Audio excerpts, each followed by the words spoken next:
Doctor Otto, por favor, acompáñenme una vez más recibiéndolo con un fuerte aplauso.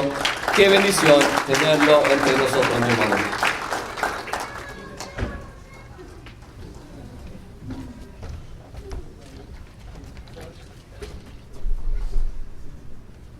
¿Dónde está Julio?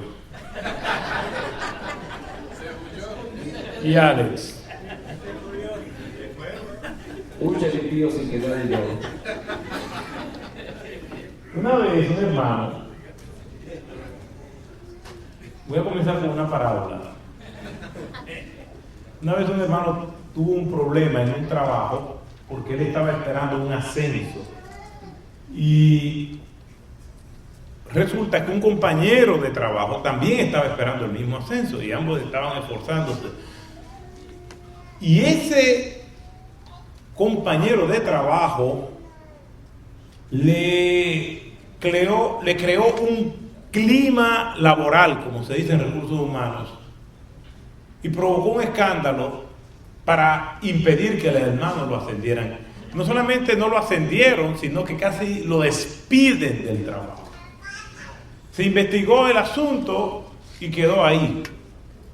Y él se sentía muy molesto por lo que le habían hecho y él decía que eso no se iba a quedar así.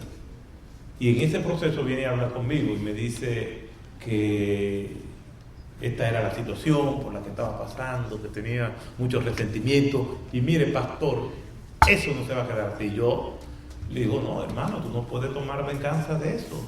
Y sigo hablando con él varios días, hasta que yo le dije, mira, la Escritura dice, mía es la venganza, dice el Señor. Dice, ¿cómo?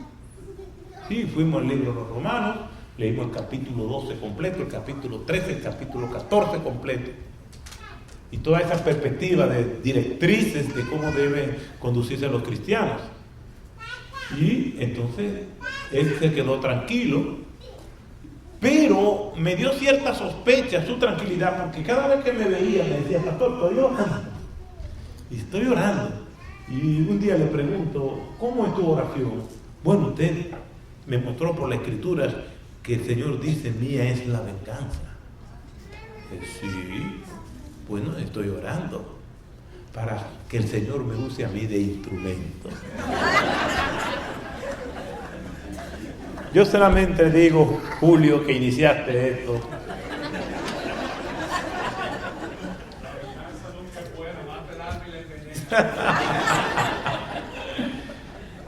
Yo quisiera hablar de eso ahora, porque ningún avivamiento en la historia se ha dado con el pueblo de Dios dividido. Yo quiero hablar de amistad, yo creo en esto, yo quiero hablar de lealtad, de poder sentirnos libres, de incluso usar este tipo de confianza sin temor de que nadie se va a sentir ofendido. Qué linda la amistad que nosotros podemos desarrollar en Cristo Jesús. Y quiero comenzar leyendo esto que escribí y que ustedes van a discernir inmediatamente. El anciano apóstol tomó su pluma nuevamente y bajo la dirección del Espíritu de Dios ha dejado sus últimas exhortaciones para este momento donde la muerte parece merodear de forma tal que su frío aliento puede sentirse. Él sabe que el tiempo de su partida está cercano, por lo tanto tiene que aprovecharlo al máximo. Su ánimo y pasiones están intactos, pero no logran ponerse de acuerdo con sus energías y fuerzas, porque estas últimas han decidido abandonarlos. Desde cada exhortación y orden que da, se puede ver que están bañadas de sabiduría, experiencia y amor. Entiende que no hay tiempo que perder. Por eso instruye a su destinatario que aunque él no esté, la obra para la cual fueron llamados debe continuar. Tiempos peligrosos merodean. Se acercaba un momento donde la verdad iba a ser devorada. Por lo tanto, había que estar listo a entregarse hasta la última gota de sudor. Aquello por lo cual habían luchado tanto se encontraba bajo serias amenazas. A pesar del dolor mordido, de las enfermedades adquiridas, del cuerpo herido y de la soledad compartida, la obra debía de seguir. Los redobles que marcan el final de su vida pueden oírse.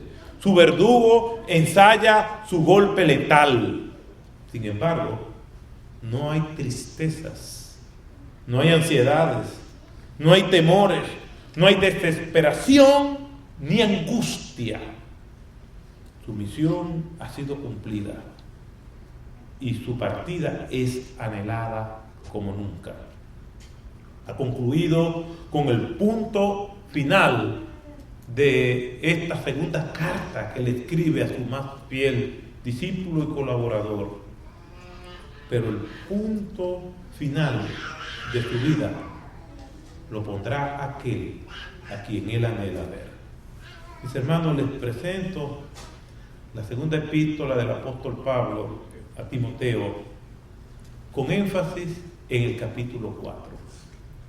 Y en este capítulo 4 yo quiero leer los versículos 9 al 13, que dicen de la siguiente manera: procura venir a verme pronto, pues Demas me ha abandonado, habiendo amado este mundo presente, y se ha ido a Tesalónica. Crescente se fue a Galacia y Tito a Dalmacia. Solo Lucas está conmigo. Toma a Marcos y tráele contigo, porque me es útil para el ministerio. Pero a Tíquico lo envié a Éfeso. Cuando vengas, trae la capa que dejé en Troas con Carpo y los libros, especialmente los pergaminos. El Señor añada bendición a su palabra y tenga misericordia de mí y tenga misericordia de ustedes.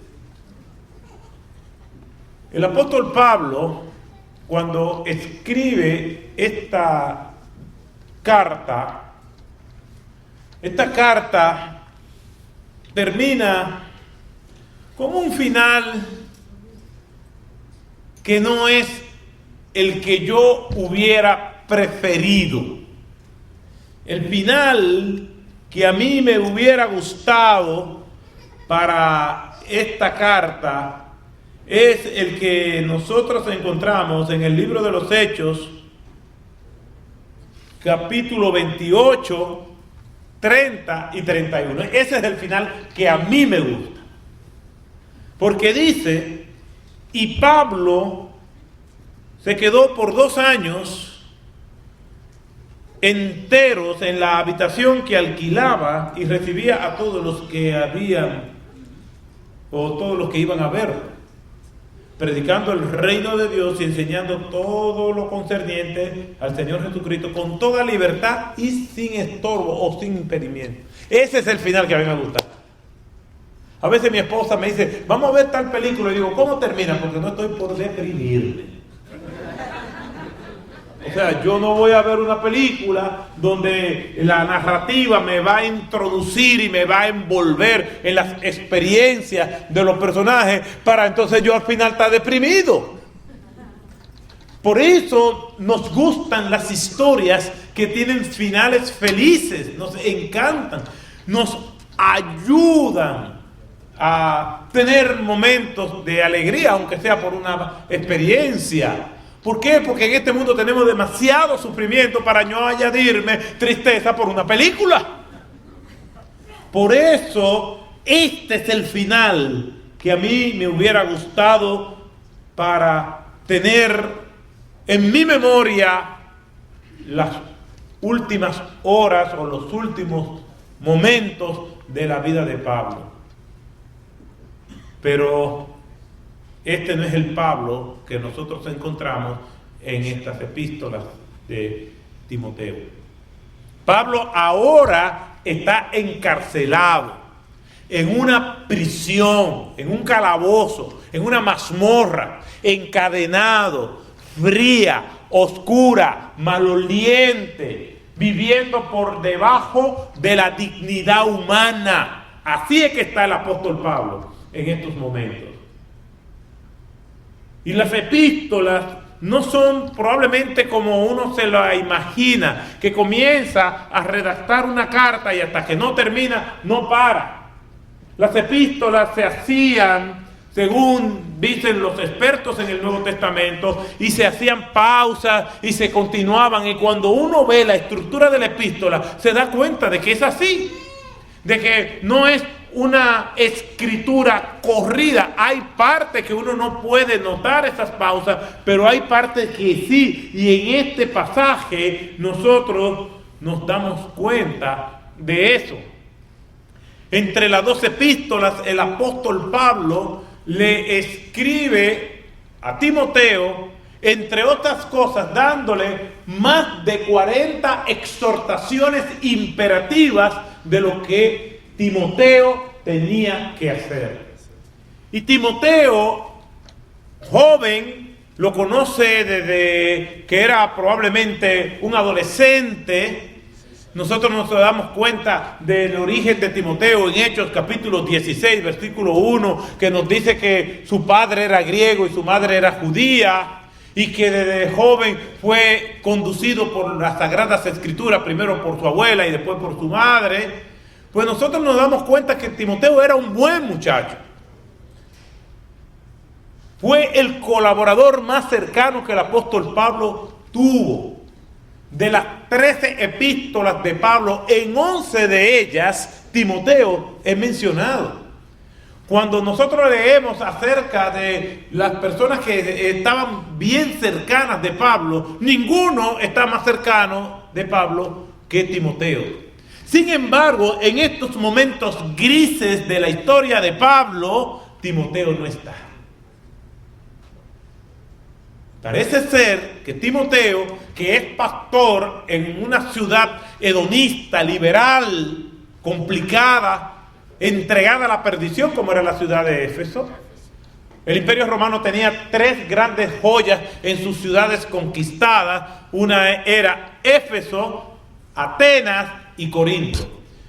Éfeso era hedonista, liberal, plural, politeísta, como cualquier ciudad cosmopolita del mundo de hoy, entregada a los excesos. Y en esa ciudad había un joven pastor llamado Timoteo. Las culturas dominantes terminan imponiéndose, terminan influenciándonos. Por eso no es fácil resistir a la cultura. Esa es la exhortación que nosotros encontramos precisamente a los creyentes de Roma, que Pablo se lo dice en el capítulo 12. No os conforméis a este siglo, en el versículo 2, sino transformaos por medio de la renovación de vuestro entendimiento. ¿Por qué? Porque las ciudades con culturas dominantes tienden a aplastarnos. Y Pablo se está dando cuenta como que en Timoteo hay ciertas vacilaciones. Y por eso tiene que darle aproximadamente más de 40 exhortaciones imperativas diciendo cómo él tenía que conducirse. Pablo le dice a Timoteo, no descuides el don que hay en ti.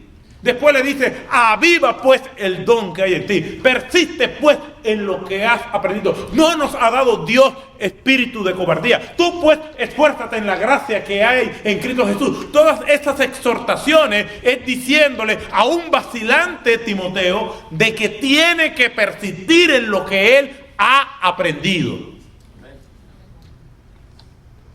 Llega a decirle, no permitas que nadie te menosprecie por tu ser joven. Aquella cultura parece ser que estaba haciendo ciertos estragos en las grietas que el carácter de Timoteo.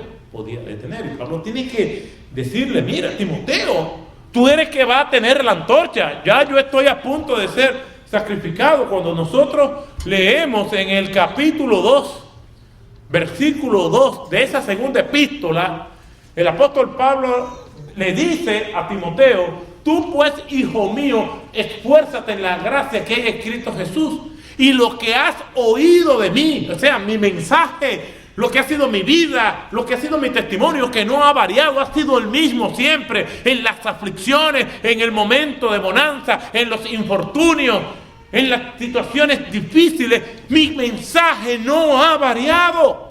Esfuérzate en la gracia que hay en Cristo Jesús, y lo que has oído de mí, embócate otro testigo. Esto es carga a hombres fieles. Ya yo estoy viejo, ya yo estoy a punto de ser sacrificado. A ti te toca llevar la antorcha ahora mismo. Entonces Pablo ya sabe que le queda poco tiempo. Y en esta epístola el apóstol Pablo habla de cómo serán esos tiempos finales y qué debe hacer Pablo con Timoteo. Y aquí nosotros vemos que dentro de todas esas exhortaciones, Pablo no pide nada para él. Pablo simplemente le da exhortaciones a Timoteo para que el evangelio se mantenga, para que aquello por lo cual han combatido no sea extinguida esta antorcha.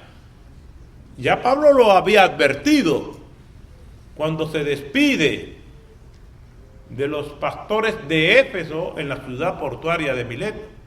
Y Pablo lo dice, yo sé que después de mi partida vendrán lobos rapaces que penetrarán hasta las mismas entrañas del rebaño y no lo van a perdonar. Pablo ve todo esto que se acerca como un tsunami para arrasar con todo lo que ha construido con tanto sufrimiento. Basta con ver, según a los Corintios capítulo 11, versículos de 22 en adelante, los sufrimientos de Pablo. Y Pablo aquí habla de amistad, y Pablo lo dice con tantos sentimientos que la carga dramática del texto puede sentirse. ¿Por qué? Porque entre los sentimientos de Pablo y sus sufrimientos, Pablo habla de distintas clases de peligros, de situaciones que le causaron dolor, peligros en el río, peligros en la ciudad, peligros de la dominación, el oficialismo religioso judío. Pero una de las cosas que más me llama la atención es que Pablo dice peligros entre falsos hermanos, las de lealtad, el engaño, la traición, la simulación dentro del mismo ministerio, dentro de nuestros iguales. Personas a las que uno amó y se entregó y son los primeros que como Brutus también dan su cuota de estocadas. Pero eso pasa. Y no debe sorprendernos. No somos los únicos, ni será la primera vez, ni será la última. Porque en la postrimería de Pablo, cuando el telón del último acto de su vida está por caer, Pablo está hablando de eso. Pablo habla de aquellos que pretenden añadirle más aflicciones a las aflicciones que él está viviendo. Yo he podido pasar por situaciones de esta. Y Pablo, dentro de todas esas exhortaciones que le da a Timoteo, entonces Pablo pide 3 cosas para él. Y aquí están en este pasaje. Y este pasaje para mí es muy conmovedor. Ya les hablaba de que la más complicada y personal de las epístolas de Pablo es la de segunda a los Corintios. Pero esta, por lo tanto, este tramo de esta epístola también tiene un acento muy personal. Miren lo que el apóstol Pablo dice en primera los Corintios, capítulo 4, versículo 9. Procura venir pronto a verme. les decía que las epístolas probablemente no fueron escritas de manera corrida, sino que fueron escritas, se hacía una pausa y luego el apóstol Pablo seguía. Miren lo que dice los versículos 6 al 8. El apóstol Pablo, desde el versículo 1 de este pasaje, está hablando del carácter de los hombres, de cómo van a estar sus actitudes con relación a la verdad, cómo va a ser la mentira, cómo va a ser la inclinación de las personas para ese tiempo. Y Pablo dice en los versículos 6 al 8, porque yo ya estoy para ser derramado como una ofrenda de libación, ya estoy a punto de ser sacrificado y el tiempo de mi partida ha llegado. Pablo no está hablando en futuro. Él dice, ya yo estoy listo para ser sacrificado. Entonces Pablo habla ya en tiempo pasado. He peleado la buena batalla, ya mi carrera terminó. Ya el final de mi vida ha llegado. Como dijo Dietrich Bonhoeffer, cuando lo iban a ahorcar, días antes de que terminara la guerra, lo involucraron en la operación Valquiria y le quitaron la ropa. Su verdugo dijo las palabras últimas de él: este es el final de la vida para comenzar la verdadera vida. No hay perturbación, no hay palabras descompuestas en ese momento, maldiciendo a sus verdugos, no, nada. Hay una serenidad pasmosa. Y así está Pablo. Pablo dice, pero yo he peleado la buena batalla, ya yo terminé la carrera. Pablo sabe que está a minutos probablemente de ser ejecutado. He terminado la carrera, he guardado la fe. Entonces, Pablo le dice a Timoteo, versículo 9, procura venir pronto a verme. ¿Qué nos dice esto? Que Pablo comenzó a escribir esto porque ya sabía que iba a morir. Pero si ya sabe que va a morir, ¿por qué dice, procura venir pronto a verme? Lo que da a entender que, espérate, dilataron la ejecución. Entonces, procura venir pronto a verme. Lo que hay, entonces, una pausa entre este versículo 8 y este versículo 9. Porque si ya me van a matar, entonces no hay tiempo para nada. Pero si me van a matar y se pospuso por alguna razón, entonces procura venir pronto a verme. Entonces, aquí están las peticiones de Pablo. Pablo dice, procura venir pronto a verme, y da las razones por las cuales él quiere que Timoteo venga. Demas me ha abandonado amando más las cosas de este mundo. Cuando nosotros vamos a la Escritura, nos vamos a dar cuenta sobre este personaje, Demas, que en otras menciones, de las tres que se hace, Pablo le llama mi colaborador. Ahora Demas no está ahí. Había abandonado a Pablo. Y esto denota sentimientos. Procura venir pronto a verme, pues Demas me ha abandonado. Demas, una persona en la que Pablo confió, en que Pablo envía saludos a sus destinatarios, diciendo, también saluda a Demas. Ahora, Demas no está. Amando al mundo presente, y se ha ido a Tesalónica, lo dejó todo. Pero aquí hay personas que no lo han abandonado, sino que no están por razones ministeriales. Crescente se fue a Galacia y Tito a Dalmacia. Lucas está conmigo, toma a Marcos y tráelo contigo, porque me es útil para el ministerio. Pero a Tíquico lo envié a Éfeso. Entonces sigue hablando de las personas que le mandan saludos. Erasto se quedó en Corinto, pero a Trófimo lo dejé enfermo en Mileto. Procura venir antes del invierno. Eubulo te saluda, también Pudente, Linio y Claudia y todos los demás hermanos. Es decir, que la soledad en la que Pablo se encuentra es relativa. ¿Por qué? Porque ahí hay otras personas. Sin embargo, Pablo le dice a Timoteo, yo quiero que tú vengas. ¿Por qué? Porque cuando nosotros vemos el ministerio de Cristo, vemos por la evidencia que encontramos en 1 Corintios capítulo 15, que los discípulos eran como 500, porque se apareció a 500 de sus discípulos a la vez. En el aposento alto había 120. Envió 70 de dos en dos. Tenía 12, que era el círculo de los que estaban tiempo completo con el Señor. De esos 12 había 3, que era el círculo más íntimo de Cristo. Hay diferentes niveles de relaciones. Tenemos que amar a todo el mundo, tenemos que compartir con todo el mundo, pero debemos entender que hay diferentes niveles de relaciones significativas. Y aunque Pablo estaba con otras personas, tiene la necesidad emocional y espiritual de que Timoteo esté en esos últimos momentos de su vida. Procura venir pronto a verme. Procura venir antes del invierno.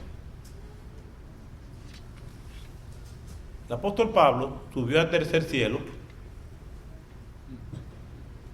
Él no sabe describir con claridad lo que eso significa, lo que fue aquella experiencia. Él dice, yo no sé si fue en la carne, yo no sé lo que pasó.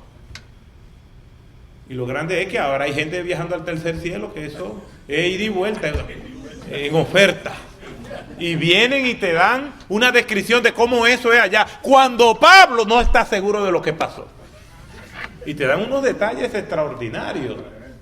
Y incluso no me extrañaría que como van las cosas, pues haya alguna agencia turística que quiera llevar a un viaje al tercer cielo. El apóstol Juan, en su visión celestial, no tiene palabras humanas para describir y solamente atina a decir calles de oro y mar de cristal. Pero los que han ido ahora sí le dan detalles de todo. Pablo, autor de 3 epístolas, necesita amigo y necesita a Timoteo. Pablo abre sus venas, abre las puertas de su corazón de par en par. No quiere que lo idealicen y nos da la pauta de la importancia de tener amigos, la importancia de la lealtad, la importancia del acompañamiento. La Biblia dice, ay del solo, porque 2 son mejores que 1, y no solamente es en el contexto del matrimonio, es en el contexto de la vida. Me recuerdo siempre de un proverbio africano que decía, o que dice, si vas cerca te puedes ir solo, pero si quieres llegar lejos, vete acompañado. Y Pablo nos muestra la importancia de tener personas significativas en momentos tan difíciles como lo que él está viviendo. Recuerdo un video que viví, que leí, que oí, que vi, porque lo he visto de todas maneras, lo he leído, lo he oído y lo he visto, de un soldado que va donde el general, donde su comandante, le dice, solicito el permiso para ir a rescatar a mi amigo que quedó atrás en el campo de batalla. El comandante le niega el permiso, le dice, es inútil que vaya, ya está muerto. El soldado desobedece las órdenes y va al campo de batalla y encuentra a su amigo con vida.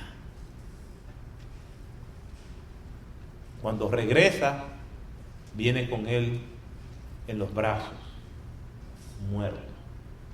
El comandante le dice, te dije que era inútil que fuera, arriesgaste tu vida, y él estaba muerto. Y el soldado le dice, no, comandante, cuando llegué estaba con vida, y me dijo, yo sabía que tú ibas a venir. la importancia de la lealtad. Hay gente que dice, no, yo solamente soy leal a Dios. No, Dios obra por medio de agentes humanos. Necesitamos ser como Timoteo, que la persona anhelen estar con nosotros. Decía Colin Powell que una de las grandezas de un líder es que las personas quieran estar con él aun cuando no son convocadas. Pablo muestra necesidad de amigos, necesidad de compañía. Pablo pide dos cosas más para él. Versículo 13 dice, cuando vengas, tráeme la capa. El clima en el Medio Oriente es inclemente. Durante el día pueden ser una temperatura sofocante, abrasadora, con un sol devorador, y cambiar de manera repentina por las noches a temperaturas muy bajas. Una capa sirve para tu sobrevivir. Es un instrumento que no es un lujo, es un instrumento de necesidad para poderte abrir paso en la intemperie. Antes se caminaban a pie, la gente se trasladaba mayormente a pie de un lugar para otro por caminos desérticos. La capa era para poder guarecerse. Pablo está en una prisión fría y no tiene con qué guarecerse. Le dice, tráeme la capa. Yo me he encontrado con personas que dicen, no, yo no tengo necesidad de cosas materiales, yo no me afano por cosas materiales. Es verdad, no debemos afanarnos por cosas materiales, pero necesitamos cosas materiales para vivir. Necesitamos alimentación.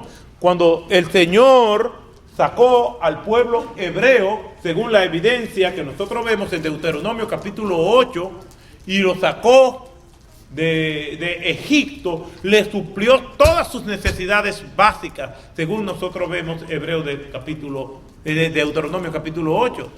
Tenemos necesidad de alimentación, el Señor le proveyó maná del cielo, le proveyó también agua. Tenemos necesidad de vestuario, dice, tu vestimenta no se envejeció en tu camino por el desierto. Tenemos necesidad de salud, tus pies nunca se hincharon. Tenemos necesidad de techo, una nube lo cubría. Tenemos necesidad de educación, se alimentaban de toda palabra que salía de la boca de Dios. Y tenían libertad porque lo sacó de Egipto. Las 6 necesidades básicas del ser humano. Y Pablo muestra esto. Los discípulos tenían un tesorero que era Judas, era perverso, sí, pero se necesitaba alguien que administrara el dinero o que lo guardara. Pablo dice, tráeme la capa, tengo necesidad de algo material y por lo tanto es justo. Nosotros tenemos que evitar los dos extremos. Por un lado, encontramos un evangelio de la prosperidad, malvado, diabólico, que pone lo material como lo principal, como evidencia de la bendición de Dios. Y en el otro lado tenemos un evangelio de la pobreza, donde queremos decir que por ser pobres somos espirituales. Ambas extremidades están mal. Y Pablo nos muestra este equilibrio diciendo, tráeme la capa. Me es útil, tengo necesidades, necesito guarecerme, necesito comer, necesito estar seguro. Y eso no es malo. Por lo tanto, el medio que Dios usa para que esas cosas sean suplidas en la comunidad de fe somos nosotros mismos. Pablo no está orando para que el Señor le supla una capa. Le está diciendo a Timoteo, tráemela. ¿Por qué? Porque las necesidades entre nosotros también debemos estar pendientes para que sean cubiertas. No se le está pidiendo a ninguna de las personas que están ahí. Se le está pidiendo a Timoteo. ¿Por qué? Bueno, probablemente la dignidad de Pablo, no se sentía en confianza, las razones que sea. Era evidente que necesitaba una capa. ¿Por qué los demás no se la dieron? Pero no sabemos estas preguntas, pero se las pide a Timoteo. La realidad es que tenemos necesidades puntuales y no está mal nosotros luchar y ser responsables para suplirnos a nosotros y suplirle a los demás. Entonces Pablo, dentro de todas esas exhortaciones, tiene necesidad de amigos, tiene necesidad material y tiene necesidad de lectura. Tráeme también los libros, especialmente los pergaminos. Y Spurgeon, comentando acerca de esta petición de Pablo, dice, pero es increíble, dice Spurgeon, autor de 13 epístolas y todavía pide libros. Subió al tercer cielo y todavía pide libros. Es el gran erudito de todo lo que es las sagradas escrituras y todavía pide libros. Un autor dice, cuando oigo que alguien tiene el hábito de la buena lectura, estoy predispuesto a pensar bien de él. ¿Cómo podemos vivir sin libros? ¿Cómo podemos vivir sin alimentarnos? William Shakespeare, aunque no era creyente, decía, todo lo que sé se lo debo a los libros. ¿Cómo puede ser que una persona está en el ministerio y quiera seguir adelante y no toma los cerebros prestados de otras personas para nutrirse de él? El pueblo de Dios es un pueblo de lectura. Personas de otras denominaciones con las cuales me he desarrollado y me he codeado y compartido, me dicen, no, porque ustedes los bautistas son gente de mucha lectura. Y ay, si él supiera.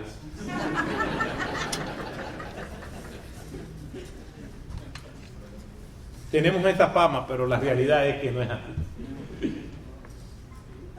Y no hay que durar mucho tiempo escuchando a una persona para darse cuenta si esa persona ama la lectura. Qué buenos expositores hemos tenido. Y miren que yo estoy en ventaja, pero tanto Alex como Rubén la pasaron fea. ¿Por qué? Porque le tocó exponer después de la comida. Y eso es una maldad que no se le hace a nadie, porque la digestión compite con la atención. Y yo me sé esa. ¿Por qué? Porque a mí me ha tocado también pasar por ese calvario. Y yo he visto personas que se ponen en posición de oración, pero mentira, no están orando nada. O sea, tienen sueño, pero duermen de una manera elegante y duermen así. Y uno como predicador está animado y wow, sigue intercediendo por mí. Intercediendo por mí. La necesidad de libros, de leer, de poder cultivar nuestro intelecto. Muchas veces yo he orado al Señor, siempre lo hago. Oh Señor, yo no conozco a este autor, pero bendícelo. Le escribo muchas cosas en los márgenes de los libros, aun cuando son digitales. Uno puede subrayar y poner notas. Y en los libros físicos le hago preguntas al autor, pero ¿por qué tú dices eso? Si estuviera frente a mí te mandara a la hoguera. Lo cierto, mis hermanos, que aquí hay 3 peticiones que no está mal que nosotros la hagamos para nosotros mismos. Pidamos amigos. Yo estoy... vengo de Puerto Rico. Amén. Llegamos anoche. Estoy compartiendo con ustedes. Esta noche salimos para Boston y me acompaña mi amigo y hermano de la iglesia, Miguel Ángel. Yo no viajo solo. Y el miércoles comenzamos una conferencia para matrimonio. Pero no voy a estar con Miguel Ángel, viene mi esposa. ¿Y cómo yo voy a ir a una conferencia para matrimonios Estaría muy a la moda, pero no sería bíblico. Entonces, tanto la esposa de él como otra pareja más mi esposa, nos encontramos el miércoles allá en Boston, donde vamos a estar participando en un congreso para matrimonios. Qué bueno es que nosotros podamos ser sinceros y decir a los amigos, gracias por tu amistad. No esperar que esté en una cama para decirle gracias. Leí en una ocasión algo que decía que los seres humanos reconocen a sus grandes hombres cuando son grandes muertos. Expresémosles a las personas que son significativas para nosotros, comenzando con nuestros padres,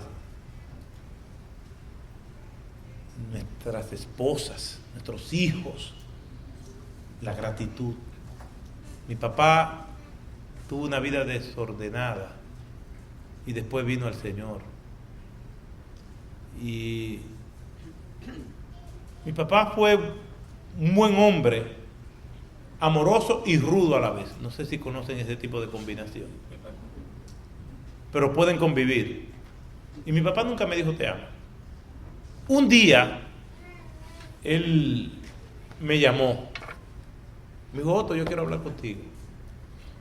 Y me dice, mi hijo, tú sabes que yo te amo mucho. Ya yo era un adulto casado y yo me volví como un bebé.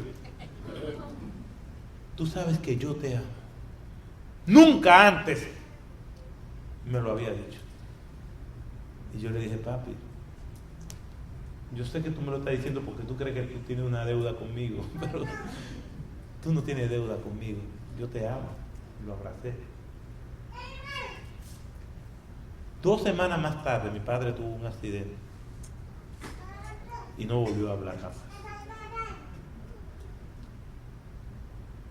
Pero Dios fue tan misericordioso, más con él que conmigo, que le permitió a él cumplir con eso. No esperemos llegar a un momento así. En nuestras iglesias, en nuestras familias, Dios nos ha puesto personas como Timoteo. ¿Sabe lo dramático de esto? Que los expertos no están seguros de que Timoteo llegó a tiempo.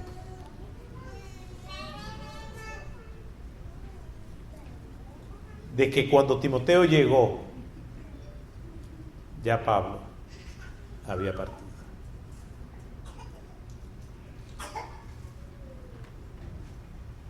¿Cómo reaccionó Timoteo? No sabemos. Pero yo no quiero que nadie parta dejándome a mí con deudas emocionales.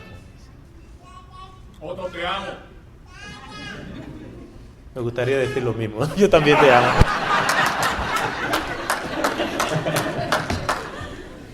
Que el Señor nos ayude a que podamos ser abiertos, que digamos la verdad, no nuestra intimidad, pero sí la verdad, porque la intimidad se ventila en ambientes de intimidad, pero la verdad se le dice a todo el mundo.